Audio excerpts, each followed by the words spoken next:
वपुषा तस्य चोदितगः नामधेयं गुरुश्चक्रे जगति प्रथम मंगलम. जगातलं सगळ्यात मंगल नाव सकाळी उठल्या उठल्या घ्यावं असे दोनच नाव आहेत, एक राम आणि एक कृष्ण. सर्वोत्कृष्ट नाव ठेवलं. यशोदेला फार आनंद झाला. गर्ग मुनींनी एक रात्र मुक्काम केला. दुसऱ्या दिवशी गर्ग मुनी मथुरेला निघून गेले. आणि आता आमच्या यशोदेने रोहिणीला सांगितलं, तुमच्याबद्दल मला आमच्या पतींनी सगळी माहिती दिली. तुमचे पती कंसाच्या कारागृहात आहेत.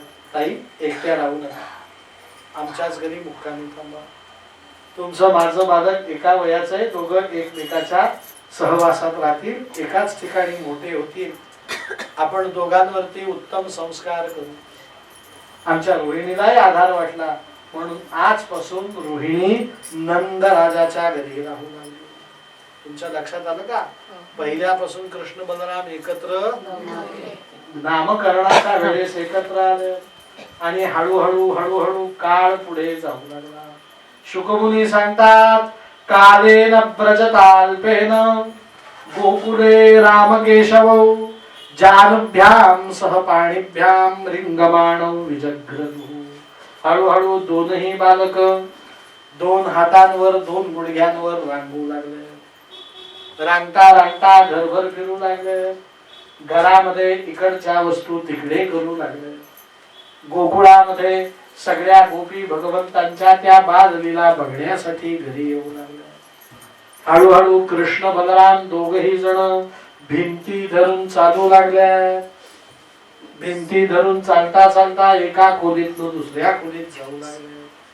आणि एक दिवस कृष्ण बलरामाने घराची ओसरी ओलांडली, अंगणामध्ये गेले. कधी कधी कृष्ण बलराम गायीच्या गोठ्यात जातात. वासराची शेपटी धरून काय करतात? उभे राहण्याचा प्रयत्न करतात. पण वासरू चार पायांवर स्थिर उभा असतं. या कृष्ण बलरामाला पायात अजून शक्ती नाही, म्हणून त्यांना पक्क उभं राहता येत. म्हणून आश्रय म्हणून ते काय करतात? पण वासराला शेपटी धरलेली आवडत नाही, म्हणून वासरू उडी मारत.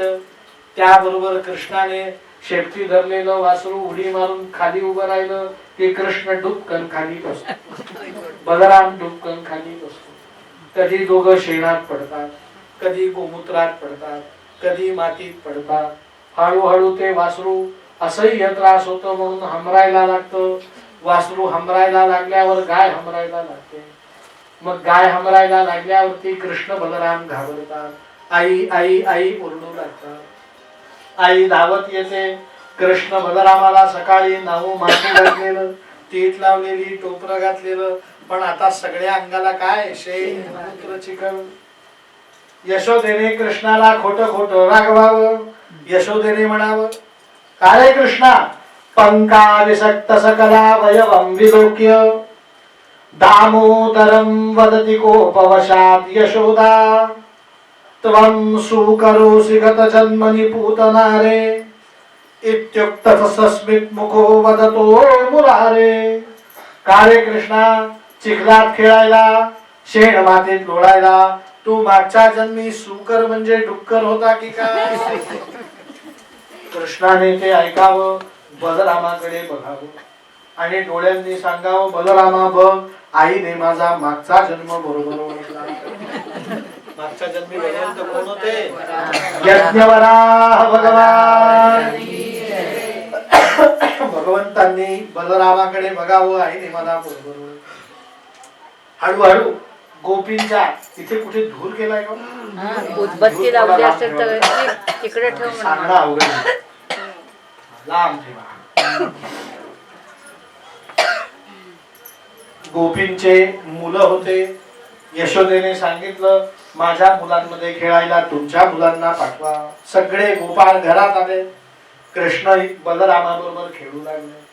आणि एक दिवस गोपाळांनी सांगितलं, कृष्णा, आम्हीच तुझ्याकडे रोज काय यावं, तू आमच्याकडे का खेळायला येत नाही? कृष्णाने सांगितलं, उद्यापासून तुमच्याकडे. म्हणून कृष्ण बलराम आता दोघही जण गोकुळात खेळू लागलेत. काही दिवस गेलेत. आणि कृष्णाची तक्रार यशोदेकडे आली. काय तक्रार आली? यशोदा म्हणतीये, का ग गोपींनो आज राम प्रहरी का आल्या? त्या गोपींनी तक्रार केली. ही तक्रार ऐकायची आणि गोपाळकाला करायचा. एकच तक्रार. त्या गोपी सांगतायत, वत्सान मुंचन क्वचिद समये क्रोश संजात हासहा स्थेयं स्वाद्वत्यति दधिपयः कल्पितैस्तैर्योगं मर्कान् भोक्षन् विभजति सचिन्नात्ति भाण्डं भिनत्ति द्रव्यालाभे सगृह कुपितो यास्तुपः क्रोशतोकान्. गोपाल कृष्ण भगवान की जय. गोपींची तक्रार आहे. ही तक्रार समजली तर तुम्हाला भागवत समजलं. पहिली गोपी सांगती, यशोदे तुझ्याकडे तक्रार घेऊन आली आहे. म्हणे काय तक्रार आहे? पहिल्या गोपीची तक्रार, वत्सान मुंचन क्वचिद समये. म्हणे अगं यशोदे, काल तुझा कृष्ण आमच्याकडे आला आणि यशोदे तुझा कृष्ण आहे ना मोठा द्वाड, आणि काय केलं माझ्या कृष्णाने? म्हणे याने मला आल्या आल्या विचारलं, का ग विशाखा? जशी याची मी बाल मैत्रीण. असा एकेरी मला हाक मारतो. मी विचारलं, बोल कृष्णा. म्हणे तुझ्याबद्दल गावात खूप चर्चा सुरू आहे. असं म्हणता क्षणी माझ्या काळजात धडधड सुरू झाली. माझ्याबद्दल काय चर्चा आहे? माझ्याबद्दल काय चर्चा आहे? मी घाबरत घाबरत विचारलं, कृष्णा काय चर्चा आहे? म्हणे सगळ्या गोकुळात असं सांगतात की गोकुळात सगळ्यात पहाटे उठणारी गोपी जर कोणी असेल तर ती विशाखा आहे. माझ्या अंगावर मूळभर मास आलं. मी सांगितलं, कृष्णा खरंय, मी रोज पहाटे 4 वाजता उठते. कृष्णाचा प्रश्न तयार, एवढ्या लवकर उठून काय करते? तिने सांगितलं, कृष्णा मी 4 वाजता उठते, गोठ्याची कडी काढते, सगळ्या वासरांना सोडते दाव्यापासून. गायी जवळ वासरं जातात, दूध पितात, तोच तर मी शौच मुखमार्जन स्नान आटोपते आणि गोठ्यात येते, वासरांना परत दाव्याला बांधते आणि गायीचं दूध काढते. दूध काढलेलं तापवत ठेवते. काल तापवलेल्या दह्याची साय विरजायला लावते. जे दही विरजलेलं आहे त्याची लोणी काढते, काढलेल्या लोण्याचं तूप बनवते. आणि एवढं सगळं करून आवरून सावरून नटून थटून 7 वाजता मथुरेच्या बाजारी विक्रीला जाते. मला किती वाजता उठावं लागतं? 4 वाजता. कृष्णाने ते ऐकलं, स्वतःशी मान डोकवलं आणि मुलांबरोबर खेळायला लागला. सगळे मुलं खेळले खेळले खेळले दमले थकले, घरी जायला निघाले. कृष्ण सुद्धा घराच्या बाहेर गेला, परत आला आणि मला म्हणू लागला, का ग विशाखा, कधीतरी 4चे 4:30 होत असतील ना? मी सांगितलं, कृष्णा नाही नाही नाही, मी 4 वाजता उठणार. म्हणजे हा घरी निघून आला. आजची गोष्ट यशोदे, मी 4 ला उठते, पाहते तर काय कृष्ण 3 वाजता गोठ्यात आले. सगळ्या वासरांना सोडलेलं होतं. सगळ्या वासरांनी तासाभरात सगळं दूध पिऊन टाकलेलं होतं. आज मला मथुरेच्या बाजारात विक्रीसाठी दूध शिल्लक राहिलेलं नाही. म्हणून ती गोपी म्हणतीये, वत्सान मुंचन. वत्स म्हणजे वासर, मुंच म्हणजे सोडलं. कधी सोडलं? असमये. त्यांच्या सोडण्याचा समय होता, तो समय टाळून असमयाला सोडलं. परीक्षित राजाने शुकमुनींना नमस्कार केला. काय समजली तुम्हाला तक्रार? ही यम दरबारातली गोपी आहे. कुठली दरबारात? ही ऑन ड्युटी यम दरबारात. रोज सकाळी ड्युटीला जाते तिथे आणि तिथली तक्रार करतीये की वत्स म्हणजे संसार रूपी दाव्याला बांधलेले तुम्ही आम्ही वासर. आपल्या मुक्तीची वेळ आल्याशिवाय आपल्याला सोडलं जात नाही. पण हा कृष्ण आल्यापासून मुक्ती स्वस्त झाली. काय झाली? 7 दिवस भागवत ऐकलं की मुक्ती. कृष्णाजवळ जो गेला त्याने मुक्ती येण्याच्या वेळेच्या आधीच अनेक भक्तांना काय केलं? मुक्त केलं. पहिल्या गोपीची तक्रार ही सिरियस तक्रार आहे. तिच्या म्हणण्याचा सारांश असा की कृष्ण आल्यापासून जी महाग होती मुक्ती ती आता स्वस्त झाली आहे. वत्सान मुंचन क्वचित समये. मग यशोदेने असं ऐकता क्षणी विचारलं, तू रागवली नाही का? म्हणे मग क्रोश संजात हासहा. त्याला मी एवढी रागवले. तुला मी शब्दचित्र सांगते यशोदा, काय बोलली ते नाही सांगत. मी त्याच्याकडे असं असं करून बोलत होतो. त्याला घट्ट पायात धरून ठेवलेलं होतं. मी असा असा हात केला की कृष्ण असा असा मागे जायला. सगळं माझं बोलणं संपलं. बोलून बोलून मी थकले, टमाट्यासारखी लाल झाली. माझे पती मला म्हणे, अगं किती बोलशील? म्हणून मी 2 मिनिटं फक्त काय घेतली? उसंत घेतली. इतक्यात तुझ्या मुलाने इतकं सुंदर हास्य माझ्याकडे पाहून केलं. इतका गोड हसला की सगळ्या रागोल्यावरती पाणी पडलं. क्रोश संजात हासा. हा फक्त एकदा हसतो आणि हसल्यावर सगळं रागवणं आपण काय करतो? विसरून जातो. दुसरी गोपी आली, म्हणे तुझ्या तक्रारीत काही दम नाही. यशोदे खरी तक्रार माझी. म्हणे काय? स्थेयं स्वाद्वत्यति दधिपयः कल्पितैस्तैर्योगम. हा आमच्या घरी येताना दिसला.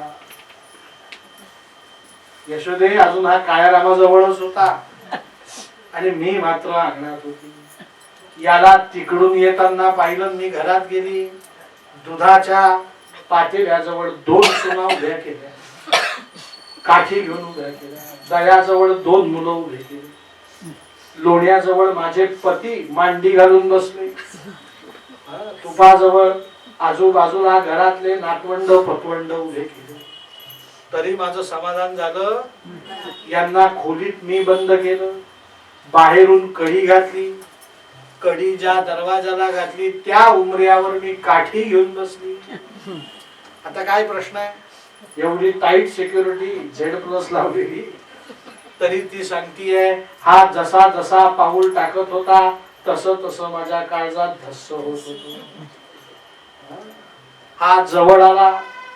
येता क्षणी मी पाहिलं जसा आलाय तसा परत याला लावून देऊ, घराकडे पाठवून देऊ म्हणून मी ओट्यावर जाऊन बसले आणि कृष्णाला ओट्यावर बसवलो. बैस कृष्ण. घरात जायचं. त्याचा हात आधीच घट्ट धरून ठेवला. हा काहीतरी नाराज होता. एकही शब्द बोलत नव्हता. खाली मान घालून बसलेला होता. मला दया आली. यशोदा उन्हात ना आलेला होता. मी त्याला विचारलं, कृष्णा दया आली ना मला, पाणी पितो का थोडं? त्याने मानेने सांगितलं, नको. कृष्णा दूध पितो का? चांदीच्या ग्लासामध्ये 2 बत्तासे टाकून धारोष्ण दूध तुला देते. कृष्णाने सांगितलं, नको. कृष्णा वड्या पडतील एवढं घट्ट दही आहे. तू जर हो म्हटला तर 2 केशराच्या काड्या ठेवून चांदवड वृक्षाच्या पानावरती तुला घट्ट दयाची वडी देते. कृष्णाने सांगितलं, नको. कृष्णा दही नको का? तुला लोणी खडीसाखर चांदीच्या वाटीत देते. म्हणे नको. म्हणे कृष्णा आता नाही म्हणायचं नाही. हात पुढे कर. तुझ्या हातावर मी तुपाचा गोळा देते. तो खा आणि घरी जा. कृष्णाने एकदा माझ्याकडे पाहिलं. ओट्यावरनं खाली उडी मारली. माझा समोर आला आणि तावातावाने म्हटला, का ग म्हणे ललिते, मला भिकारी समजते? माझ्या घरी दूध नाही का, लोणी नाही का, तूप नाही का? तू काय मला देते? दूध देऊ का, दही देऊ का, लोणी देऊ का? यशोदे याने मला म्हटलं, मला तू भिकारी समजते का? मी रागवलो. म्हणे कृष्णा यात मी तुला कुठे भिकारी समजले? पुत्रवत मी तुला पुत्र भावनेने विचार की दूध घेतो का, दही घेतो का, लोणी घेतो का, तूप घेतो का, आणि तू मला भिकारी आहे का असं म्हणतोस? कृष्णाने सांगितलं, मोठी आली पुत्र समजणारी. मी रागवले. म्हणे मग कृष्णा दूध नको, दही नको, लोणी नको, माझ्याकडे का आला? त्याने सांगितलं, तुझ्याकडे दूध, दही, लोणी, तूप खाण्यासाठीच आलो होतो. म्हणे मग मी द्यायला तर तयार आहे ना. म्हणे वागवा, तू देशील आणि मी खाईन, त्या दूध दही लोण्याला कुठे चव आहे का? तुझं घरात लक्ष नसताना तुझ्या घरात मी घुसेल, दुधात दही टाकेल, दह्यात लोणी टाकेल, लोण्यात तूप टाकेल, करीन दया दुधाचा रबडा. त्यावेळेस मला काय येईल? ते खाण्यात स्तेयम स्वादवत त्यति दधिपयः. मला ते खाण्यात काय आहे? स्वाद आहे. तुमच्या भाषेत मजा आहे, हरकत नाही.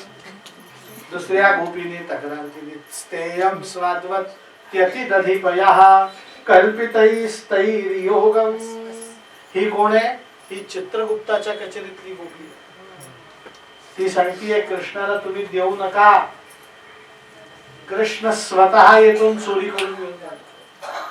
काय करतो? पण कृष्ण काय चोरून नेतो? दूध दही लोणी तूप हे साधन आहेत, पण त्या साधनांमध्ये तो काय नेतो? म्हणे अनेक जन्मार्जित पाप चौरम. काय चोरून नेतो? तुम्ही मला शाल दिली तर मी सांगतो ताई मी शाल घरी घेऊन जातो, पण ही घरी नेण्यासाठी मला काय द्या? पिशवी द्या. पिशवी हे काय आहे? शाल घरी नेण्याचं साधन. तसं आपलं पाप चोरून नेण्याचं साधन दही दूध लोणी आहे. भगवंत म्हणतात तुम्ही द्याल मी घेईल, त्याने पाप चोरलं जाणार नाही. मला वाटेल त्याच्या घरात येईल. अनेक जन्मार्जित पाप चौरम. व्याख्या करण्याची गरज नाही, फक्त आठवण करून देतो. फक्त तुम्हाला प्रश्न विचारतो, उत्तर तुमच्या तुम्ही मनात द्या. वाल्या कोळीला घरी जाऊन विचारायला लावलं माझ्या पापात वाटेकरी होता का? कोणी होतं का? आमचा श्रीकृष्ण वाटेकरी होतो. नवे नवे सगळं घेऊन जातो. रद्दीवाला देव असतो की नाही, आपल्या घरातली घाण घेऊन जातो. तसं आपल्या देहातलं सगळं पाप कर्म संचित भोग भोक्तृत्व भगवंत घेऊन जातो. अशी त्या गोपीची या तक्रारीमध्ये भावना आहे. तिसरी गोपी म्हणती आहे मरकान भोक्षण विभजती सचिन. म्हणे यशोदे हा परवा माझ्या घरी आला. माझं घर यमुनेच्या एका कोपऱ्यात, गावाबाहेर राहते मी. हा येताना माझ्या घरात मी पाहिला. मला फार भीती वाटायला लागली, पण हा आल्या आल्या मला सांगू लागला. म्हणे अगं रंगू बाहेर ये. मी बाहेर गेली. म्हणे तुला माहितीये का गावात काय चालू आहे आपल्या? म्हणे काय? म्हणे माझे सद्गुरू वाराणसीहून आले. 4 दिवस झाले, पण उपाशी तापाशी फिरताय. आता मला हा नाटकी आहे हे माहिती आहे. मी त्याला सांगितलं कृष्णा गुरु तुझे उपाशी ते त्यांना तू जेव घाल, माझ्याकडे कशाला आला? त्याने सांगितलं म्हणे मी तर त्यांना 10 वेळा म्हटलं माझ्या घरी जेवा, पण ते म्हणतात कृष्णा तुझ्या घरी खूप पाप आहे, त्यामुळे पापी माणसाच्या घरात मी जेवत. त्यांना गोकुळातले सगळे घर दाखवले, प्रत्येक घरात त्यांनी पाप शोधून काढले. म्हणे मग आज सकाळी यमुनेवरच्या या घाटावर ते आले, त्यांना तुझं घर दिसलं. त्यांनी सांगितलं या घरात पाप नाही, मला या घरात जेवायचं आहे. आमच्या गुरुजींना जेवू घालशील का? माझ्या लक्षात आलं हा गनिमी कावाय, काहीतरी गडबड आहे. मी सांगितलं आधी गुरु घेऊन ये, मग त्यांना जेवू घालते. तुझ्या भरोशावर मी काही जेवू घालणार? अगं म्हणे गुरु इथेच आहेत, तू फक्त मनोभावाने प्रार्थना कर, गुरु आता प्रगट होतील. मी पाहिलं काय नाटक आहे आज पाहूनच मी. हे काय नवीन नाटक आहे की भावना केली की गुरु आले. हे फार पुढे आले, चांगली गोष्ट आहे, माझी प्रगती होती. नाही काही झालं समजा कालच करायचा. म्हणे गुरुंना बोलव, म्हणे गुरु इथेच आहेत, तू फक्त प्रार्थना कर. मी ठरवलं आज हे नाटक बघायचं. कृष्ण मला घरात घेऊन गेला. माझंच दूध माझ्या हातूनच अंगणात आणलं, माझं दही माझ्या हातून अंगणात आणलं, लोणी आणलं, तूप आणलं, माझ्याच घरातली तुळस तोडली, दुधावर ठेवली, दह्यावर ठेवली, लोण्यावर ठेवली, तुपावर ठेवली, माझ्याच हातात पाणी दिलं, माझ्याच हातून पाणी फिरवलं. म्हणे तच्छत श्रीकृष्णार्पणम्. सगळं माझ्या हातून करून आणि हात जोडलेत. म्हणे माझ्या गुरूंची प्रार्थना कर, गुरु हे खायला येतील. मी डोळे थोडेसे मिटल्यासारखे गेले, मी कशाला प्रार्थना करते. मी डोळे मिटले इतक्यात याने जोरात शिट्टी वाजवली आणि शिट्टी वाजवल्याचा परिणाम माझ्या झाडावरच्या, माझ्या अंगणातल्या झाडांवरनं अनेक माकडं टप टप टप टप उड्या मारू लागली. मरकान भोक्षण सगळे माकडं माझ्या अंगणात. त्यांनी दुधाचं पातेलं उचललं, तयात दूध ओतलं, सगळं ते दूध दही लोण्यात ओतलं, सगळं दूध दही लोणी तुपात ओढलं. त्याचा काय केला, जे काही करायचं ते केलं. तो गोळा घेतला, तोंडात ठेवला, माकडांना पिशवी असते माहितीये ना, आणि झाडावर जाऊन बसले. 2 मिनिटात सगळे भांडे रिकामे. यशोदे काय करा. आता या गोपीची तक्रार एवढीच, पण ही कोण गोपी आहे, तर ही रामायण काळातली गोपी आहे.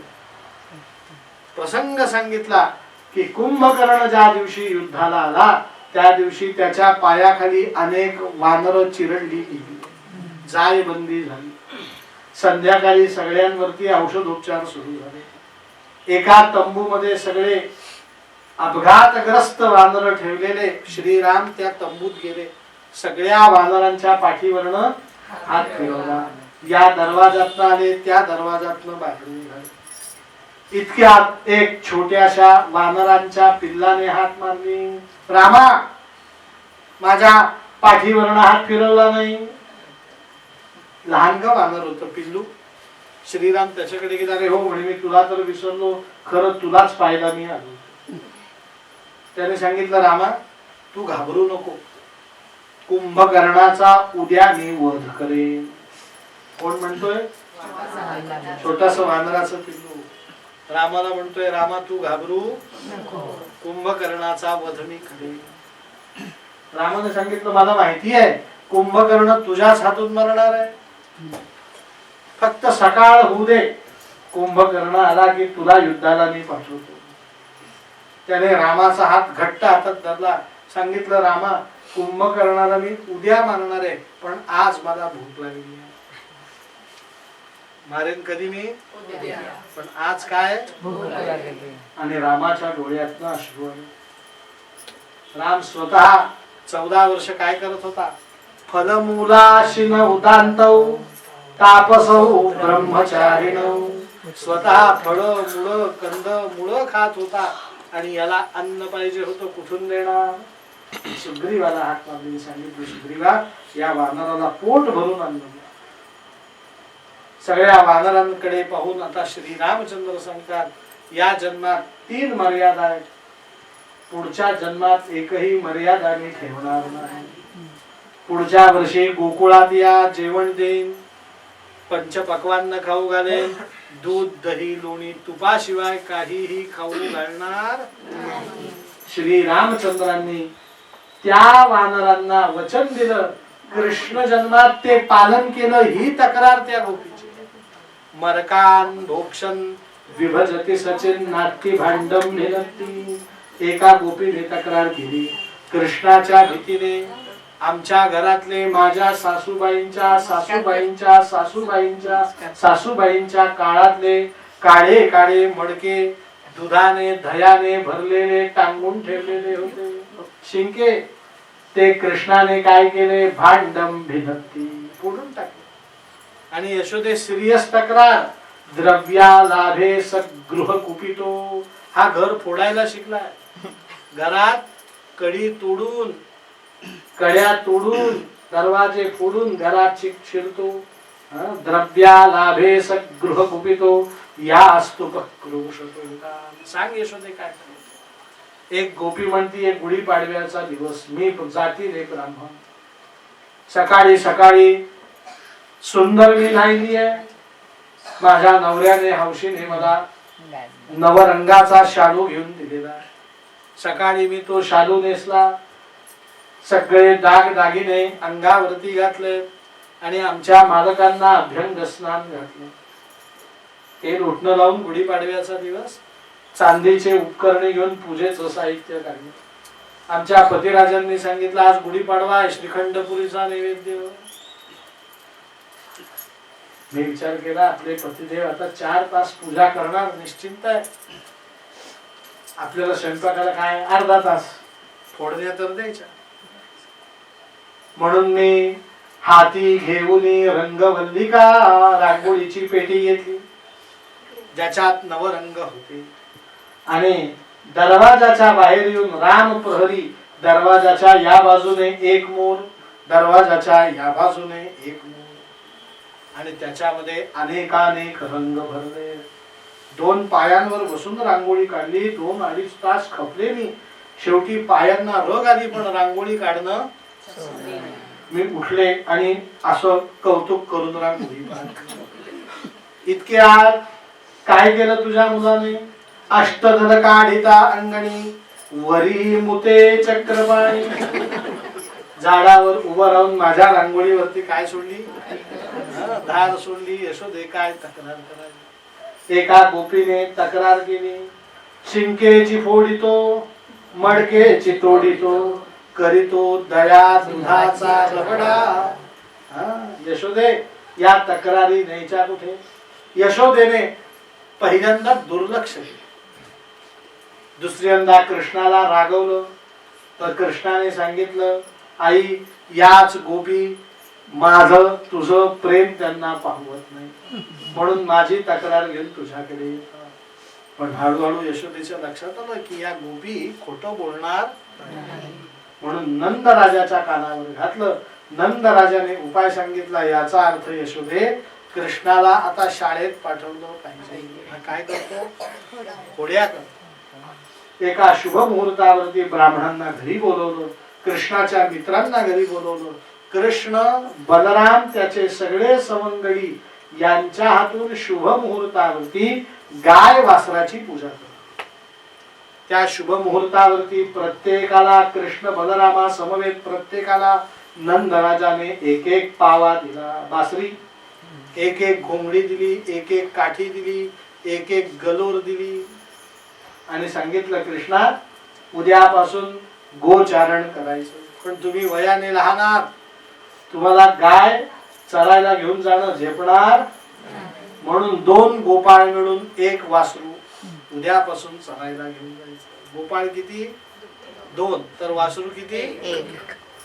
जेवढे गोपाळ त्याच्या अर्धे वासरं घेऊन जायचे. तुम्ही फार लांब जायचं नाही.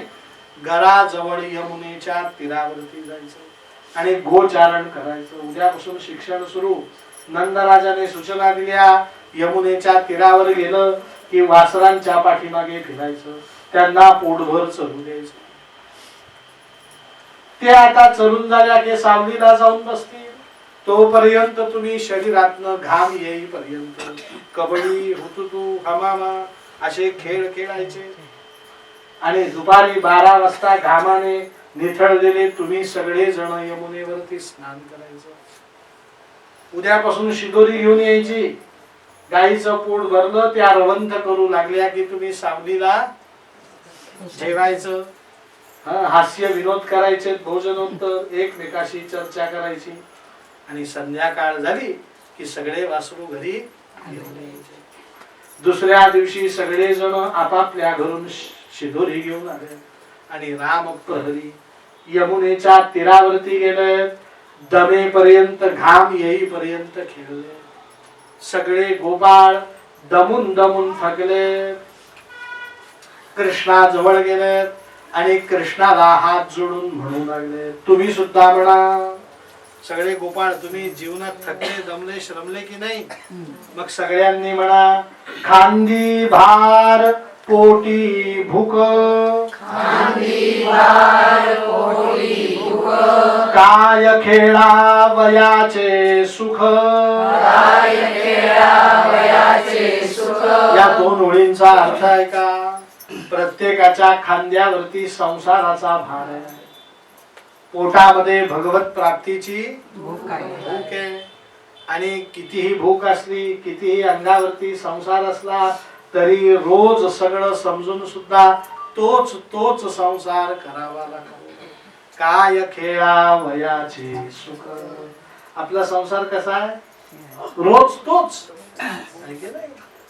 मग कृष्णाने उपाय सांगितला. हात जोडून सगळ्यांनी म्हणा कृष्ण म्हणतोय याद तरी यारे लागे याद तरी यारे लागे याद तरी यारे लागे याद तरी यारे लागे अवघे माझ्या मागे मागे अवघे